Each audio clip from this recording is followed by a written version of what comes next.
turn this off. So check it out, man. Check it out. Check it out. I've been watching this whole Israel thing that's been going on for a week, and I have some interesting views with how I think this is crazy. First off, you have news medias like Fox News, Fox News, MSNBC, CNN, all these news medias. You know, it's almost like they're sensationalizing this whole thing. It's like it reminds me of the kid in the playground who antagonizes the fight. It's kind of like, fight, let's fight, there's a fight over here, there's a fight over there, there's a fight over here, let's talk about it. You know, I understand that the news media people they need paychecks, and they got to report these things, you know, so they don't go broke. And I do believe that ratings is everything in a situation like this. But my only issue I got with this Israel war, first off, on this Israeli war, my heart goes out to the families and people that are getting slaughtered and murdered out there. My heart goes out to the American people who still live out there, that they can't get to them because of the war right now. And I personally think with this news media, Fox News, why are you going to advertise, or maybe not advertise, but why you want to sensationalize the whole situation, which you're giving the enemy the upper hand? Because you know the enemy, Hamas, Hezbollah, whatever, are watching this right now. They're watching this. And when news media people give away information like that for the world to hear, and you have these terrorists that are watching this right now, and they can work around that, so the military or the Israeli military will try to, you know, counteract what they do. But you got those terrorists are watching this. Anthony Blinken, they're watching all of this. A couple of days ago, Donald Trump talked about Joe Biden. How stupid is he? President. I can still call him the president because he's going to be president. Trump said a couple of days ago that he thinks Joe Biden is stupid because he said, "Why would you say that you're going to protect the northern region of Gaza Strip so nobody doesn't go over and try to cause more bombs and more turmoil?" And then, son of a bitch, a couple of days later, guess what? Hamas came down from the north and started attacking from the north. You know why?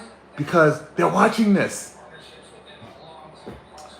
I think this is a mess. I think history is in the making. I've been on this planet long enough. Every time there's an election, there's always war like this going on, and it's gonna get messy. But you know, news medias like this, and people propagandizing or propaganda. And people are benefiting from this. And what this is doing is, I think it's actually it's like a big deflection off what's really going on in this country right now. There's an awful lot of things going on in this country right now that they're taking our eyes off the ball. Like what's going on with the economy right now. The economy's a hot mess. Then you got they're trying to fill up the spot for the Speaker of the House. You got inflation. You got people out of work. You got the housing market. You got everything. Rental market's going crazy.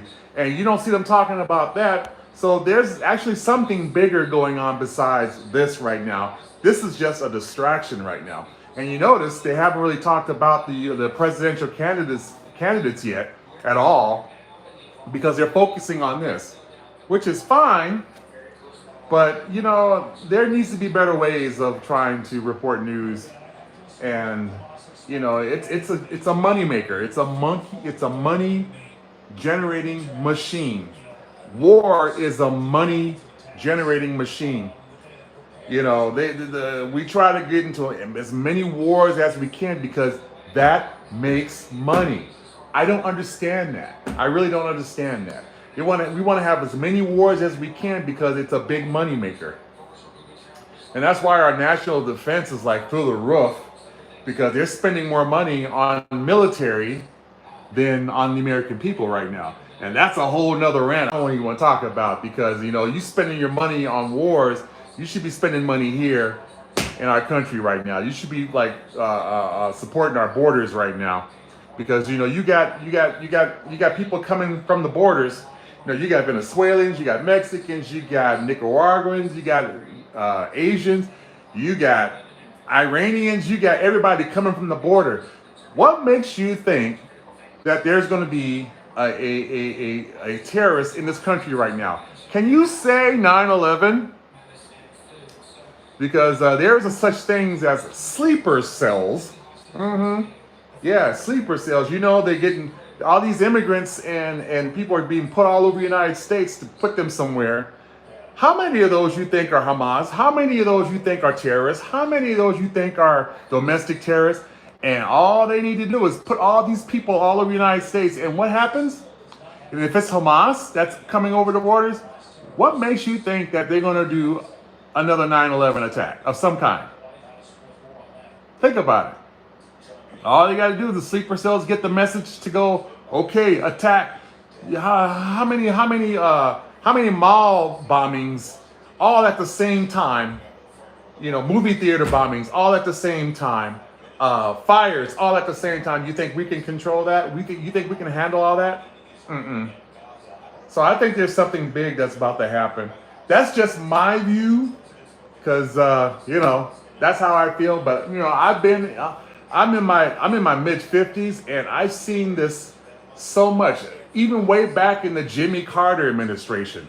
You know, with the Iran hostage situation, with and then 1985 with more hostage situations, and then you got how many times did the Trade Center, the New York Trade Center has been attempted to bombings until the real one happened in 9/11, because there were two attacks of the Trade Center bombings in 1993, but that attempt failed.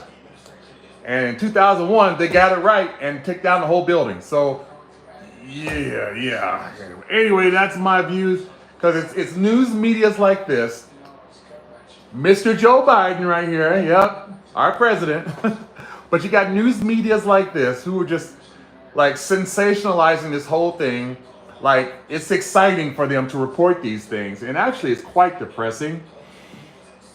But, you know, it's irritating, and I watch this every single day of everything transpiring, and it's just so painfully obvious that this whole country is corrupt. The whole world is corrupt. So, once again, my heart goes out to all the people in Israel. My heart goes out to all the people in the United States who are suffering financially, economically, the student loans, the 8% housing. I just bought this townhome.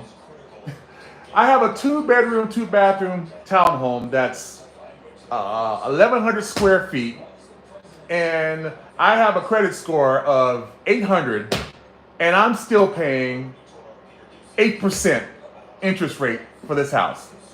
Well, condo. I mean, so I'm feeling it too. And maybe that'll be another discussion about the rent's too damn high. Even though I'm not paying rent anymore, but still, when you're paying a mortgage that's 8%. Anyway, I digress. That's a whole other ballgame. Anyway, my heart goes out to Israel. My heart goes out to you, the American people. And sit down, hold on, because it's going to be crazy in 2024. Be safe out there. It's crazy. Crazy, crazy, crazy.